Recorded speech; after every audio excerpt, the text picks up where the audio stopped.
Vous regardez Croissance Verte sur Midi 1 et merci de nous rester fidèles. Nourrir l'Afrique, souveraineté et résilience, c'était le thème de la deuxième édition du sommet sur l'alimentation en Afrique, Dakar 2. L'événement a rassemblé durant 3 jours dans la capitale sénégalaise des leaders du monde entier pour discuter des défis et des opportunités liées à la sécurité alimentaire sur notre continent. Les participants ont abordé des sujets tels que la production alimentaire durable, la transformation agro-industrielle, la commercialisation des produits alimentaires et l'accès à des moyens de subsistance durables pour les agriculteurs africains. Le compte-rendu de ce sommet dans un instant dans notre reportage et pour avoir un éclairage complémentaire sur la deuxième édition du sommet sur l'alimentation en Afrique, nous sommes avec Monsieur Amadou Kanouté, directeur exécutif de Sycodev Afrique. C'est un plaisir de vous recevoir à nouveau sur ce plateau, Monsieur Kanouté. Un plaisir renouvelé pour moi aussi. Merci de l'invitation. Donc, direction notre reportage maintenant à Diamniadio avec Chern-Dao et Marema Diop. Libérer l'Afrique de sa dépendance alimentaire vis-à-vis de l'étranger, tel est aujourd'hui le combat de tout un continent dont le coût des importations alimentaires se chiffre à 75 milliards de dollars par an. C'est dans cette optique que Dakar a abrité la deuxième édition du sommet sur l'alimentation en Afrique, Dakar 2, sous le thème « Nourrir l'Afrique, souveraineté alimentaire et résilience ». C'est au pôle urbain de Diamniadio, ville située à 15 km de la capitale sénégalaise, que des chefs d'État africains, des gouvernements et des experts se sont réunis pendant 3 jours.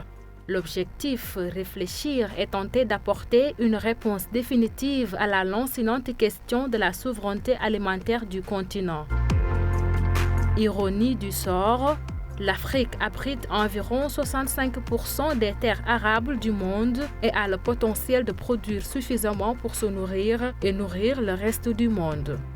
Mais le constat est que 21% des habitants du continent, soit quelques 283 millions de personnes, souffrent quotidiennement de faim.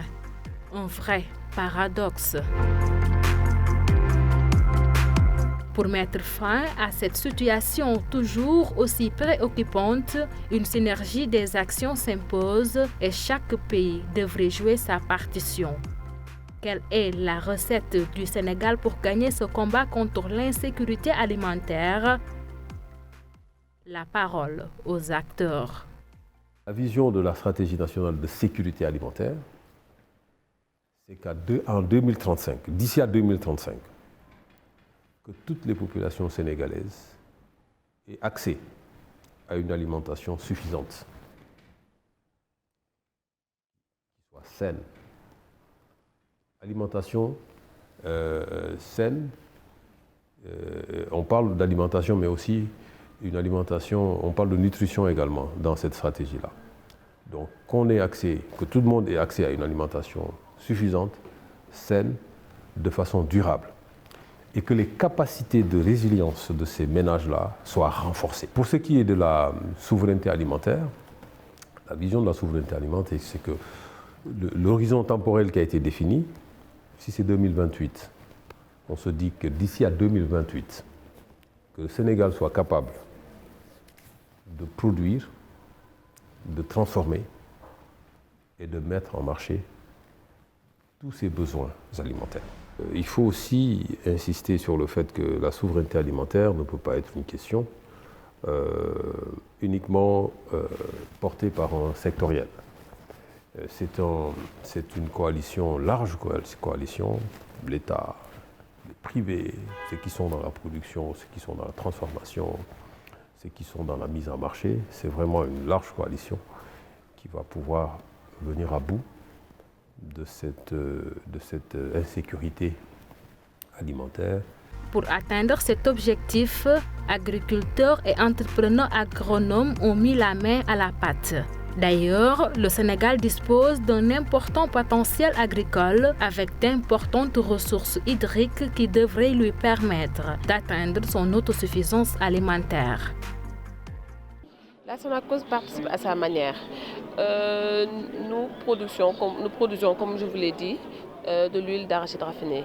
vous le savez très bien que l'huile d'arachide fait partie des huiles de première qualité et des huiles qui sont très utilisées par les populations parce que ce sont des huiles qui sont saines et qui sont favorables à la cuisson. Nous, au niveau de la Sonacos, notre plaidoirie, ce serait plutôt d'avoir une production d'arachide abondante, de pouvoir s'approvisionner en arachide le maximum possible, assurer des stocks, produire en quantité et pouvoir approvisionner le marché local et international aussi. FEPROMAS est dans les dynamiques parce que depuis sa création en 2012, on a chaque fois emblavé des milliers d'hectares de maïs. Parce que vous savez, quand on parle de souveraineté alimentaire, on pense au maïs. Parce que le maïs joue deux rôles. Le rôle alimentation humaine et alimentation volaille. On ne peut pas parler de l'agriculture sans parler du maïs. Et donc, FEPROMAS est dans cette dynamique. Ses membres, c'est plus de 7800 membres, avec des femmes et une collège des jeunes qui tournent autour. Et tous ces membres-là cultivent du maïs. On cultive du maïs et on informe aux producteurs sur le changement climatique parce qu'on ne peut pas parler de souveraineté alimentaire sans parler de résilience. Malgré les efforts consentis, les agriculteurs font face à des problèmes liés parfois à l'accès à l'eau, à la terre, au matériel agricole, sans compter les effets du changement climatique. De matériel agricole, les tracteurs et ainsi de suite, les matériels post-récolte. Mais qui parle de l'agriculture aussi parle des terres. Il faut enrichir, fertiliser les sols. Il faut avoir suffisamment de l'eau. Il faut aussi avoir des semences de qualité, mais des semences à haut rendement. Parce que les semences qu'on a avec nos Israël au Sénégal, il y a des semences de variété Earletaille, de variété Obotampa, de variété Souane, mais qui, le rendement ne donne que plus que 3 tonnes. Or qu'il y a d'autres semences comme des semences hybrides, comme ça, le 719, il y a les semences LG, les magrins de 336, qui produisent plus de 6 tonnes à l'hectare. Donc il faut que l'ISRA, les techniciens, les projets, programmes, y pensent. Dans notre zone, on fait de la culture pluviale. Donc, ce n'est pas tout le temps qu'on a accès à l'eau. Cependant, l'État doit nous aider à avoir des infrastructures de raccordement parce qu'on ne peut pas parler d'autosuffisance alimentaire sans régler cette question. Consciente de ce besoin pour une agriculture performante face au changement climatique, la Société nationale d'aménagement et d'exploitation des terres du delta du fleuve Sénégal et des vallées du fleuve de la Falémé Saïd vient en réponse à cette problématique. C'est extrêmement important dans l'agriculture parce que surtout que maintenant on est en train de plus en plus de parler donc des effets des changements climatiques qui font que nous avons des raretés, la rareté de la pluie ou bien même des inondations qui peuvent se poser. On est en train aussi de penser à une agriculture beaucoup plus performante. Quand on parle d'agriculture performante, c'est une agriculture qui devrait en principe permettre une activité donc 12 mois sur 12. Et je pense que la meilleure façon donc de le faire, c'est avec la maîtrise de l'eau. Et d'où donc l'aménagement, c'est-à-dire le fait de mobiliser les eaux, de les transporter dans des canaux, de pouvoir les amener donc dans les différentes zones de production. Et l'aménagement hydraulique effectivement sert à ça. C'est une maîtrise parfaite de l'eau et qui permet donc de s'adonner à une activité agricole 12 mois donc sur 12. Parler de la souveraineté alimentaire, c'est aussi assurer la résilience, c'est-à-dire la sécurité. Parce que quand on parle de souveraineté, ce qui est davantage, ce sur quoi on met l'accent, c'est un seul pilier, c'est la production. C'est la disponibilité, ce qu'on appelle chez nous la disponibilité de produits agroalimentaires. Alors que la sécurité alimentaire couvre 3 autres piliers. C'est peut-être ça qui va me donner l'occasion de bien expliquer le lien qu'il y a entre les deux. Souvent, certains vous disent la sécurité alimentaire est un élément de la souveraineté. Moi, je dis le contraire. La souveraineté, elle ne peut pas être garantie si vous n'avez pas une sécurité alimentaire, mais vraiment solide. Parce que, encore une fois, la sécurité alimentaire, c'est 3 piliers. On s'occupe de voir si on a suffisamment de production, donc le pilier disponibilité. Nous avons aussi un second pilier qui est celui de l'accessibilité. Ce qui est disponible n'est pas forcément accessible. Donc, vous voyez, nous sommes en train d'élargir le pan. Ensuite, le troisième pilier, c'est j'ai dit disponibilité, accessibilité, non, c'est utilisation. Cette sécurité s'accompagne également d'une politique de transformation agricole capable de résister aux chocs exogènes. Atteindre la souveraineté veut dire produire plus et mieux pour couvrir nos besoins nationaux. On est encore loin pour la plupart que ce soit des céréales entre autres, nous sommes loin de l'autosuffisance. Et l'État du Sénégal a bâti, n'est-ce pas, un programme basé sur des objectifs précis d'atteindre de l'autosuffisance dans 5 ans pour certaines spéculations. Parce que cultiver du blé commence par avoir des variétés qui sont adaptées à notre pays. Et ça, l'ISRA s'y est attelé depuis, disons, plusieurs années. J'y ai un peu touché. Aujourd'hui, je vous ai parlé tout à l'heure du sélectionneur blé qui est là à côté de nous. Donc nous avons des variétés adaptées que nous avons pu identifier et homologuer et qui sont disponibles. Aussi bien des variétés de blé tendres que des variétés de blé dures. Au total, 8 variétés ont été homologuées. Et aujourd'hui, la technologie également qui doit accompagner ces variétés-là est disponible. Et nous avons également essayé avec l'État du Sénégal de bâtir un programme et d'inclure le blé, occupe également une bonne place dans la stratégie dont je vous ai parlé tout à l'heure. Après la recherche, c'est l'ANCAR qui est en charge le transfert et la promotion des technologies améliorantes de la productivité. L'ANCAR intervient en amont, en aval et sur tous les maillons de la chaîne de valeur. Quand je parle en amont, en aval, il faut informer, impliquer, faire une mobilisation des producteurs autour de ces programmes. Il faut également identifier la demande des producteurs. Et tout cela nous permettra d'avoir un programme de conseil agricole et rural qui cible tous les maillons de la chaîne de valeur, de la production à la mise au marché. Nous mettons à la disposition des producteurs, des acteurs de conseil agricole, des innovations, des technologies améliorantes de la productivité. C'est ce qui permet le développement vraiment des filières. Au-delà du Sénégal, la souveraineté alimentaire est un défi de taille pour le continent africain.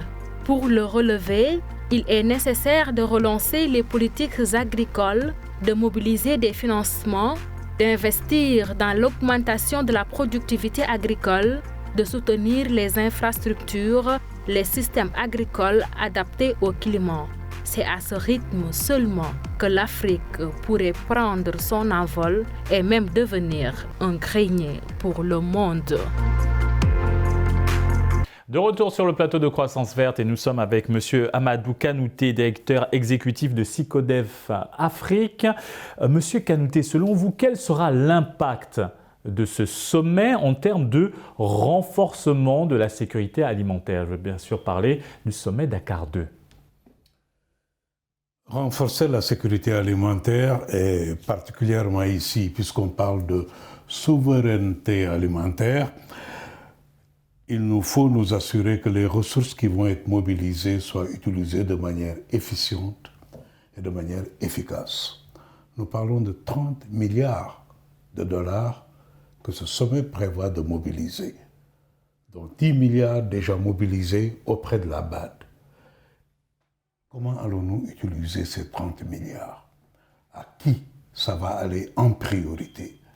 Le titre du sommet, c'est nourrir l'Afrique, nourrir le monde. Il nous faut faire des choix.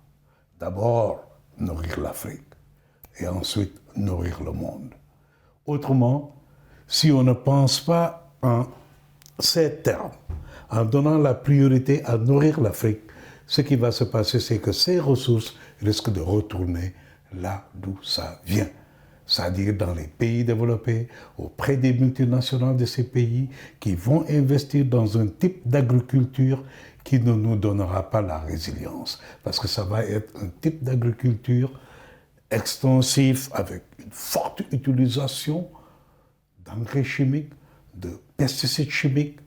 Dans 5 ans, nos terres ne seront plus fertiles. Ça, c'est la première préoccupation si on veut dire quel est l'impact. La deuxième, c'est de s'assurer que ces ressources vont aux petits exploitants. 60% des terres arables du monde sont aujourd'hui chez nous. Il ne faut pas qu'on se trompe, c'est peut-être ça qui préoccupe ou qui intéresse les investisseurs. Ces grandes étendues de terre qui existent aujourd'hui. Si nous ne sommes pas en mesure d'avoir une politique foncière qui veille à ce que l'utilisation de ces terres se fasse d'abord au profit des exploitants, des exploitations familiales, se fasse de manière durable, on aura perdu toute l'opportunité qui est créée par le fait que les chefs d'État africains, 60 ans après notre indépendance, disent qu'il est temps qu'on se donne la souveraineté alimentaire. Monsieur Kanouté, ce sommet visait aussi à promouvoir entre autres de nouvelles variétés de semences adaptées au changement climatique, avec des accords concrets de la BAD, vous l'avez dit, dans la continuité de sa stratégie intitulée « Nourrir l'Afrique » lancée en 2015. Cependant, ce besoin d'augmenter la productivité présente des inquiétudes pour nous en tant que membres de la société civile. Qu'en est-il de ces inquiétudes de la société civile que vous représentez ? Ces inquiétudes, elles sont réelles. Elles sont réelles d'autant plus que, si vous vous souvenez, et si vous avez, en suivant le sommet, nous avons eu quelques 39 chefs d'État.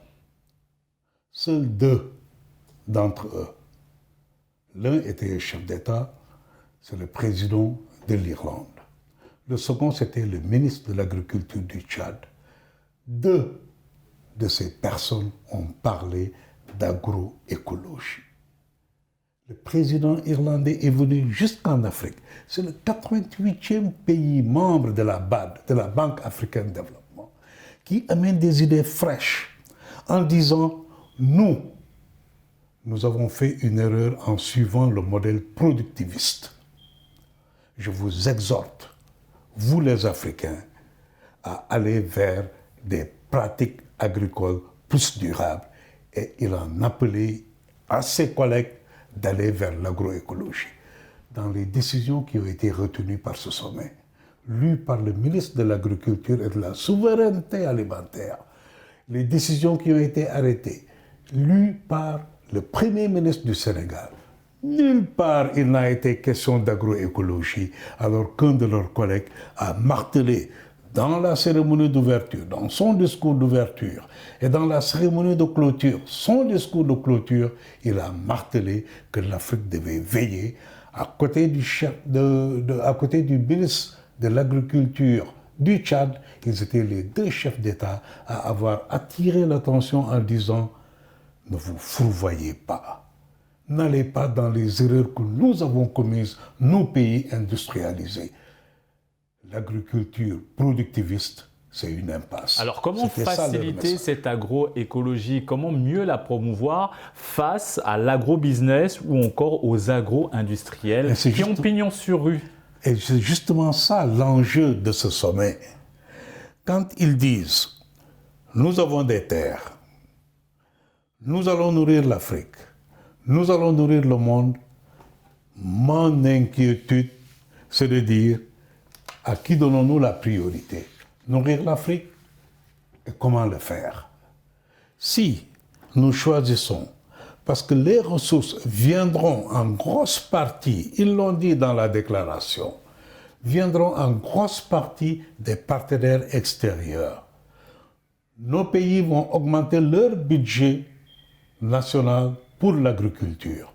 Mais vous savez, l'accord de Maputo, ça nous demande de le faire depuis plus de 10 ans. Il n'y a qu'un seul pays qui a atteint les 10%, c'est le Rwanda. À part ça, aucun de nos pays n'a encore poussé son budget pour l'agriculture pour atteindre encore les 10%. Il y a là un enjeu. L'enjeu, c'est de dire, allons-nous d'abord chercher à répondre aux attentes de ceux qui nous ont prêté l'argent, ou alors allons-nous nous assurer que nous allons travailler pour d'abord nourrir et donner du travail à toutes nos exploitations familiales. Monsieur Kanouté, aujourd'hui, quelle est la contribution de la communauté internationale à la résolution de cette problématique de la sécurité alimentaire et comment peut-elle être renforcée? La contribution de la communauté internationale, c'est à des moments comme ça qu'on peut juger. Quand on prend une grosse partie des ressources qui viennent de la communauté internationale, si jamais cette grosse partie est une aide liée, c'est-à-dire on vous dit oui, nous sommes prêts à vous donner 20 milliards de dollars américains, mais il faudra que ça soit utilisé dans tel type d'agriculture qui favorise nos multinationales. Ce n'est pas une contribution qui va dans le sens de l'avantage de l'Afrique. C'est ça la préoccupation qu'il faut qu'on puisse dire à nos partenaires techniques et financiers. Oui, nous avons besoin de cette contribution. Aujourd'hui, cette contribution, elle ne nous a pas encore permis de pouvoir atteindre le niveau de développement de la production, augmenter la productivité telle que... C'est pourquoi ils ont organisé ce sommet, parce qu'ils n'ont pas encore atteint le niveau de productivité dont ils ont besoin.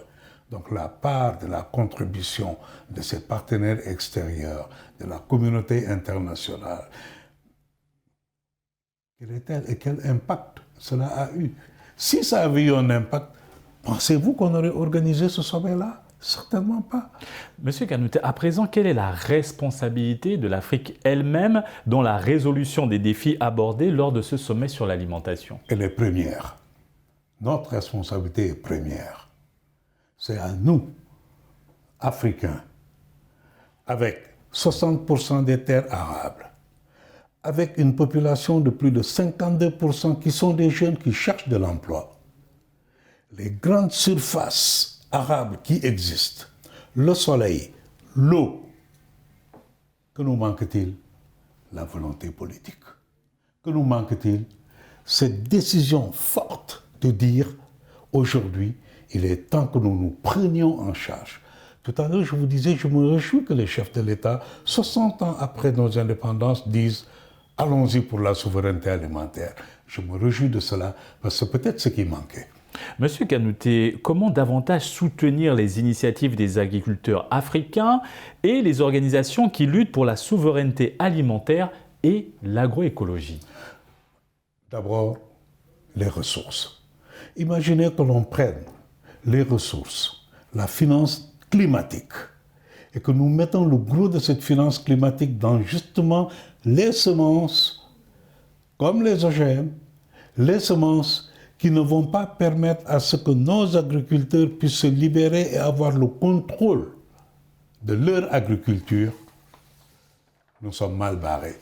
Vous savez, la souveraineté alimentaire, c'est le droit des peuples à pouvoir se nourrir de manière saine, culturellement adaptée, de manière durable, et avoir la possibilité de dire voilà la politique agricole que nous voulons mettre en place. Cette capacité à décider du type de politique agricole que nous voulons. Voilà les 4 choses qui déterminent la souveraineté alimentaire. Mais alors, si ces ressources doivent venir de partenaires techniques et financiers qui vous disent nous aurons besoin d'accéder à des terres à grande échelle, ce sera au détriment des exploitants familiales, qui vous disent c'est tel type de semence que nous allons utiliser, c'est telle technologie que nous allons utiliser, on va se retrouver dans une situation où nous renforçons la dépendance, ce qui est le contraire du titre de ce sommet, la résilience. Justement, allons dans ce sens. Selon la société civile, la promotion des techniques et des pratiques de l'agriculture industrielle, au détriment des pratiques endogènes agroécologiques, sont la base d'une souveraineté alimentaire agroécologique. Nos États de plus en plus adoptent des lois faisant la promotion des OGM et autres produits chimiques dans l'agriculture. Comment corriger cette incohérence des politiques alimentaires? Eh bien, vous voyez pourquoi nous avons des inquiétudes. Que ce sommet se tienne juste 3 mois après que le Sénégal ait libéralisé sa loi sur la biosécurité en autorisant, en permettant l'importation, la production de produits issus des OGM.